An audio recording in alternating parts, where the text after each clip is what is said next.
Welcome back to Empire Secrets, everyone. I'm your host, Mariana Henninger.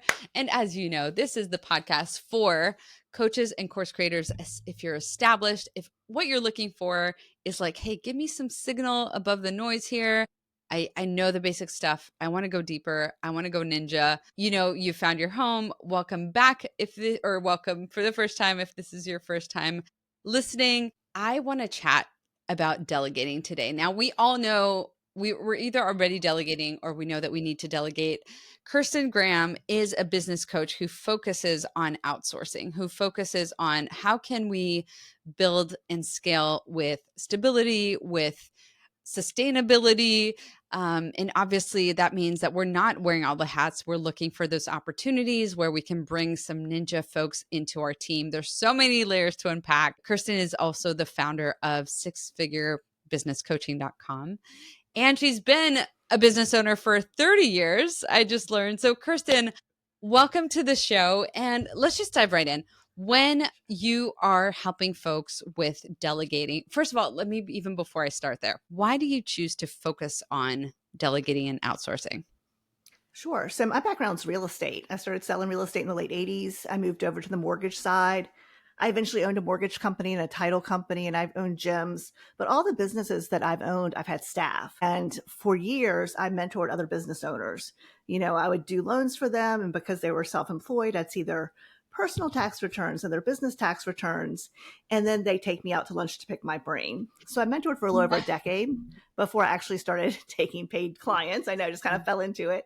But what I've realized is the biggest challenge small business owners have is delegation.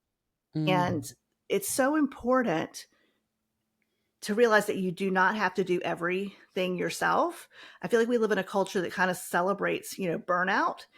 Burnout's an option. It's not required to build a business. It's the choices that we make and the things that we do that determines whether or not we can stay healthy and feel great in our business and avoid burnout.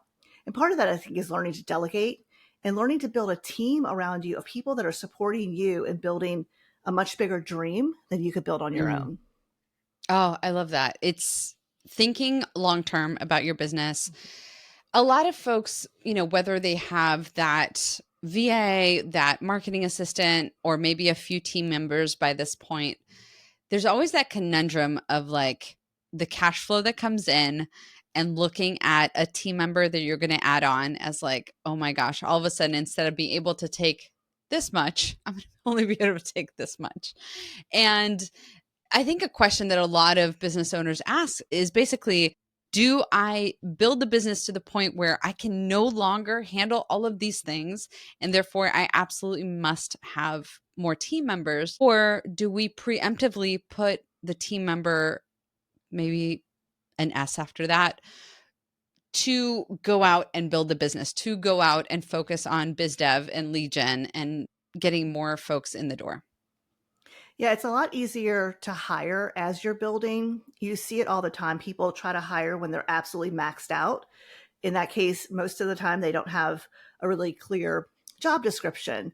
They most likely haven't documented everything that they do because they do it all themselves. So they don't have standard operating procedures. And then they want to bring someone into their business when they're absolutely crazy. So they're setting themselves up, and that person that they hire, they're setting them up for failure. And I think that's really unfair. So I think when you think about building a business, you want to think about first of all, the fact is you don't have to hire someone full time. So, for example, we really specialize, one of our VAs is bookkeeping virtual assistants. And, you're looking at, for a lot of smaller businesses, you're looking with software in the bookkeeping VA around $80 to $90 a month because you only need 3 to 5 hours of bookkeeping. So it's not outrageously expensive. And there's other bookkeeping softwares other than QuickBooks that are way more affordable. So the other thing about outsourcing is profitability, right? So when you start to realize, even if you have a bookkeeper that's done a good job, but if you're paying them $600, $700 a month, and you could get that same service for $200 or $300 a month, sometimes it makes sense to think about, can we cut costs, make our businesses more profitable, which would then allow me to hire someone else? So we have to look at the full picture. How are we spending our money? Is there a better way to spend it? So, same thing with, for example, software virtual assistants. Most of our clients don't need someone building funnels and websites and lead magnets for them all the time. they need someone a few hours every month or every other month or so. So Mhm. realizing that you can really do just hire for small projects or small, jobs or services that are very specific, like bookkeeping. So that's the other thing, is reframing the fact that it doesn't have to be someone 20 hours a week or 40 hours a week. You don't have to commit to that bigger salary right off the bat. Yes, that is resonating and exactly how I operate my business. I have nearly everyone full time right now because then we can scale. Luckily for me, my team members are there when I need them because I know that's a challenge, right? So if you are hiring folks that are super talented and maybe not bookkeeping as the best example, maybe something on the delivery end, right? And so when you have a lot more clients coming in, a lot more folks signing up, and the volume increases on the front end where you need more support on the back end, there's always that challenge of like the really talented folks might not have the availability when you need it, right? And I'm curious how you teach that, right? So, how are we managing folks that might be part time because it makes sense for us now, but when crunch time hits and we need more hours that might not be there, is that just like a reality of the system that we've built? Well, a lot of times I think that, first of all, if you're hiring someone, let's say for 10 to 15 hours a week, that person most likely has other clients that they're working for, but it doesn't always mean that they're maxed out. So you could have that conversation in the very beginning of that relationship. Hey, Mhm. right now my business really needs you 10 hours. I could see by the end of the year we can move you up to 15 hours a week. But I want to know, I mean, I know you've got a family to feed, so you can't sit around waiting for my business to grow. But I want to know, what is your capability of taking on more hours in the future? And I think that's a fair Mhm. question, right? And so a lot of times people will say, yeah, I've got a couple other part-time clients, but clients come and go. So you never know. They may end up Right. just having availability open up. And sometimes we don't always need them for 30 or 40 hours a week. So you may say, hey, if I'm in crunch time, would you be willing to kind of work long, crazy hours, in order to meet this need for me for 3 to 4 months? So just being Mhm. open and having conversations. A lot of times, especially virtual assistants overseas, they're so dependent on the money that they bring in from us. And unfortunately, stuck with clients that don't pay them, or clients that don't treat them Mhm. well, or clients that aren't capable of actually managing a team. Like I said earlier, they don't have the systems in place to do that. So there's a high churn of the jobs that they have. So if you're the type of person that has your act together, they are dying to work more hours To for stick you. with you, They would right? love to Yeah, work that up. If you're a that's so great true. employer, people want to be with you. I love that. And I love that you started talking about overseas talent. That is something that, I've had so many conversations around this with my peers. I'm somebody who feels very blessed that I've been able to build such a robust team overseas. And I do have some folks stateside. So just to give you an example. So when we are working with our signature clients, our high end done for you white glove clients. We have an entire operations team or fulfillment team that is overseas, and they have been groomed by me. So I have really poured into them for years now, since the beginning of my business. Some have been with me really since the very beginning. And we are able to work together to get our edits, more specifically, just to focus on one part of our process, to get our edits roughly to about like 85%.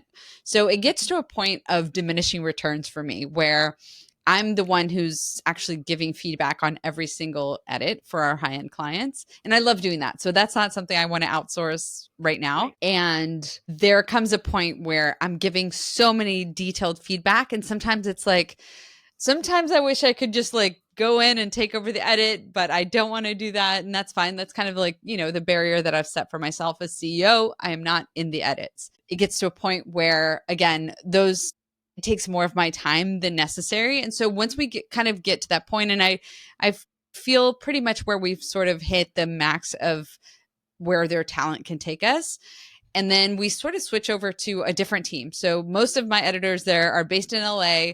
They're working with Netflix and HBO and, editing high end trailers for Right. big feature films and things like that. So we shuffle over to those guys, and unfortunately they're all guys. I hope to add some women in the mix, but they basically get us to the finish line. very quickly. There's a lot less work involved, but they spruce it up and do that final tightening of our videos. And that was a very long way of saying, I have been able to build that really robust team overseas. And I feel very blessed, A, because I love them. They love me. We love working together. I've been able to, again, like pour into them. But also, obviously, from a business perspective, it keeps my costs down quite a lot. The hours that they pour in, if we were to transpose those hours to a local team, I would have to charge probably 5 times more than what I charge.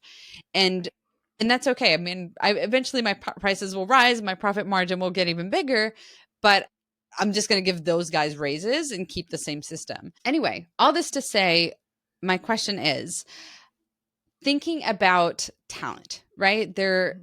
I'm so curious about how you guide your students and your clients in regards to finding that right talent overseas. It can be sometimes a needle in a haystack. So what are the things that you guide folks in looking for, maybe even places where they could be hiring folks from?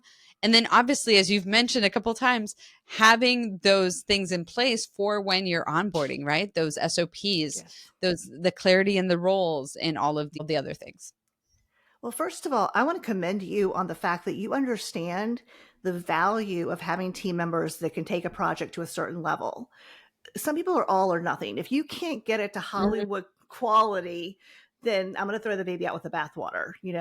But the reality is, and I think that's a great way to look at a team, is that everybody has unique abilities and everybody has things that they can bring to the table. And some of the people on your team, maybe over time, they could develop their skills even more if they were given, the coaching and the ability maybe to work with an LA person, right? So you just never know.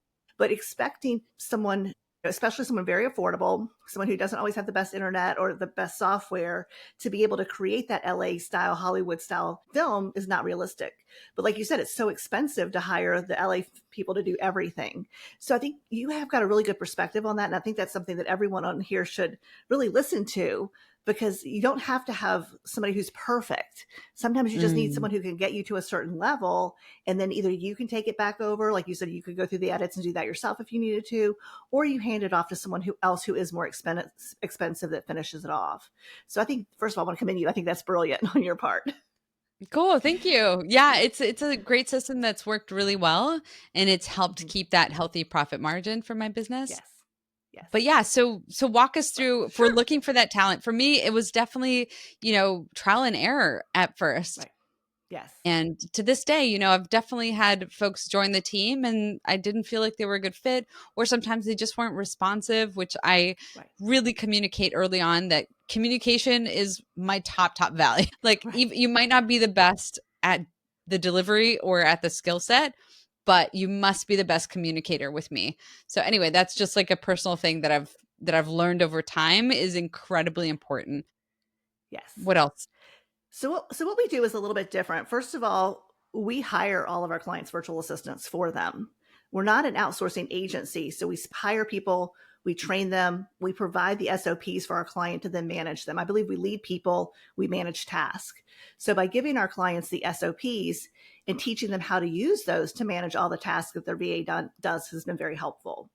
So within Mm, our business, we have 3 areas we focus on, which are bookkeeping virtual assistants, software virtual assistants, and then marketing virtual assistants for someone who wants to start a podcast or a YouTube channel. So that's someone who does all their video editing, audio editing, graphic design, social media, and email marketing of that episode. So we're very clear on what we do. And then we also teach cultural differences to both sides, because we want to set people up to have a great relationship. And like you, communication is one of our core values as well. And so making sure that the client and that new VA that goes onto their team, that they figure that out early on and they yeah. understand what is good communication. That could be a different Yeah. definition. So we want to make sure that they're on the same page. The other thing that I do for my one-on-one clients, so for bookkeeping companies and CPA companies, I actually hire bookkeepers for them to bring onto their teams. Or for Mm. law firms, I'll hire medical record directors for their team. And in that case, I don't necessarily know what a medical record director person has to do within the job. So I do all of the interviewing based on the hard and soft skill sets that the attorney and I've talked about. And then just also cultural differences. There's a lot of I guess vetting is more what I do in that first round, is really Yeah. vetting them to make sure, that they're the right person. At that point, I bring the lawyer in to actually interview them with me because they know what they're looking for. We also give them a skill test to make sure that they can do what they say they can do. And then at the end, the lawyer and I discuss who we both feel like would be the best choice for them.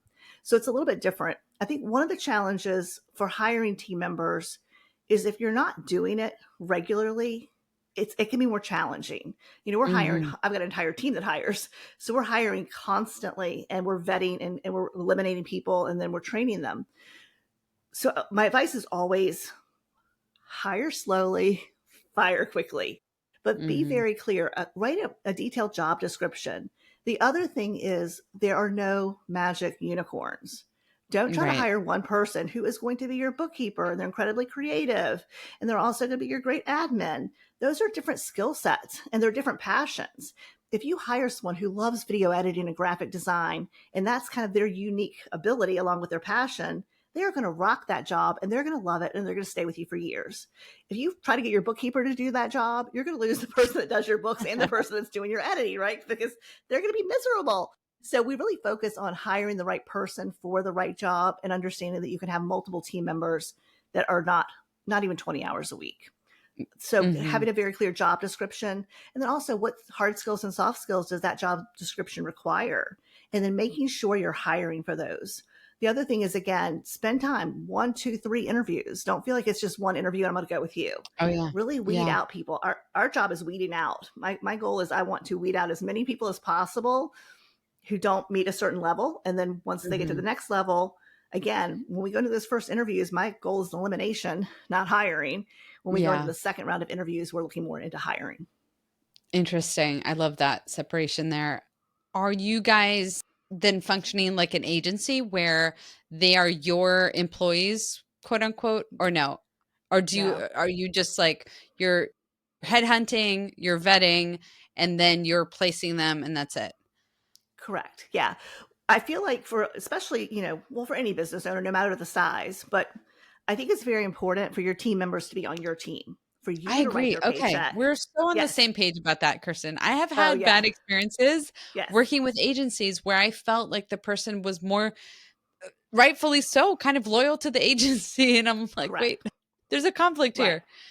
Right. And just to be honest, like some things that happened early on when we first started doing this that I really wasn't expecting. I was very surprised how many people would say things like, wow, like now that I have a marketing virtual assistant, someone on my team 20 hours a week, I feel like a real business owner. Like it's amazing to see how having a Yeah. team member can completely change someone's confidence level. Because if you think about it, we build our confidence by doing hard things. And hiring can be a hard thing. And thinking about having someone on payroll can be a hard thing. So it's amazing to see how much their confidence goes up. Also, to hear people say, I had no idea how much I was beating myself up because I couldn't get everything done. And now that I have Mm, this person on my team, I'm more creative because I have more free space and I'm not beating myself up constantly because I wasn't doing all the things. So yeah. it's very important for us to help our clients bring on team members. So I always like to say we coach our clients and we hire and train their virtual assistants. And then we teach both of them how to use SOPs that have already been designed for those specific jobs. So I found that part really interesting. That's a differentiator that I don't think I've seen elsewhere. That you guys are the ones creating the SOPs. Like you said, so many business owners, this is a point of failure where it's Right. like, I know I need to do it. And it doesn't often get done or not in the prettiest way. Or you're hoping that the person you bring on, like, hey, can we figure this out together? Or can you figure it out and run it by me Right. and we'll make sure, so it's wonky. Right. And it sounds, I'm so curious how you guys approach this. Can you give me an example of, a situation Sure. whereby you guys are the ones providing the SOP, and how can I make sure as the business owner, if I'm, working with a VA, that you are a person that you've vetted, that the SOP that's coming with that person actually fits my business? So again, because we only have very specific virtual assistants. So for example, my business partner owned a marketing agency and we started outsourcing for her business almost 17 years ago. So we're talking before WhatsApp, before Zoom, and we learned a lot of the lessons the hard way. We've outsourced to 6 different countries and we've literally hired hundreds of virtual assistants. Because a lot of our clients want to start a YouTube channel or start a podcast, we actually provide the SOPs that Jeannie had for her team when they were creating video content for her clients. Mm-hmm. So if you think about it, it's not rocket science. They need to download the video, they edit the Repeatable. video. Yeah. We need to make sure that they're on point with figuring out the right B-roll and images that the client wants. So it's done the same way week after week after week. And so most of our clients, they're thrilled to have an SOP. And a lot of times we've heard once they get used to using that, in this case with their marketing virtual assistant, they'll say to us, everybody kept saying, I needed to create SOPs, but I didn't know what that looked like or what that totally meant. And now that I follow yours with my virtual assistant and Now I I'm in can create Trello and I can create my own. Yeah. That's lovely. And then, Yeah, I love that. yeah. And I was speaking with a guy yesterday. He does full podcast production for his clients, but he's looking for a virtual assistant to take care of video, audio editing, pull social media clips. And so our conversation was, what we offer, we're also talking about keywords and we're talking about becoming confident on camera. So we're coaching our clients on everything around starting that business. You don't need that, but we're going to give you the SOPs that will make your life a lot easier to get this person up and running. But I know because you do this for yourself and your clients, you already have a structure. So we talked about the fact that if he would use our structure for the first 6 to 10 videos and then start moving into what he wanted them to do differently with the structure. Like gradually tweaking it over. So smart. Yeah. Kirsten, because this is a podcast where we talk about the thing, which in your case, it's outsourcing and delegating. But I also love to interview you as a business owner. And I'm finding this so fascinating. So, because you are not only providing the hands-on help, but then providing the business coaching for the person hiring as well. And I'm curious how you came up with that business model. And if you were to talk to me about like, what is the challenge that you have in your business right now, if there's one that comes to mind that you would love to share with us. So just like I've mentored other business owners for a decade before I actually fell into coaching, it really was the same thing with outsourcing. My business partner now, Jeannie, was actually a client and we started outsourcing for her marketing agency. And then I just slowly started helping other clients over the years with some outsourcing. And then Jeannie and I had a conversation because marketing has changed so much in the past, 8 to 10 years, where we as business owners need to show up in our content. And so it's not always easy to have an agency do all of that for you. And so we decided that this would be a great, vehicle to be able to help people leverage video, leverage podcasting, leverage YouTube, and help them create a strategy around that, but then giving them the support to do it for them. So again, it was just a conversation we had and just kind of had developed over time. And then we added on, software virtual assistants who build out landing pages and automations and all of that for our clients. And then the bookkeeping fell into place a few months back. But it wasn't really a plan. It just kind of happened. So I guess the challenge we always have in our business is the biggest challenge for me is marketing virtual assistants because we interview them. They actually go into a paid internship for us. So we have quite a bit of money and time invested in training them. So they have to have hands-on experience with us. We need to make sure that they can meet deadlines and they're great communicators. I often feel like I'm walking on a wire because I will have graduated virtual assistants who are ready for clients. And then, we're kind of following up and trying to get the clients in the door. Or all of a sudden I have an influx of clients and I'm like, oh my gosh, we've got to work on getting these people graduated to pair them up, right? Right. So such a balance, right? Yeah. And that's a little bit harder to scale. So that's our biggest challenge in our business, where our software VAs and our bookkeeping virtual assistants, it's a little bit different. And it's a lot easier to scale those. So but it's just figuring out how to create systems for our team. I don't interview the marketing virtual assistants anymore. I don't supervise their training anymore. We have a team that does that. And they do a fantastic job and we're very blessed in that regard. But that is always a balancing act. Sure. So interesting. And then final question for you, also kind of a business owner question. How does AI play into the trainings or your hiring or your vetting, or how are you using AI in your business, both Sure. from an ops perspective, but also the VAs that you're training?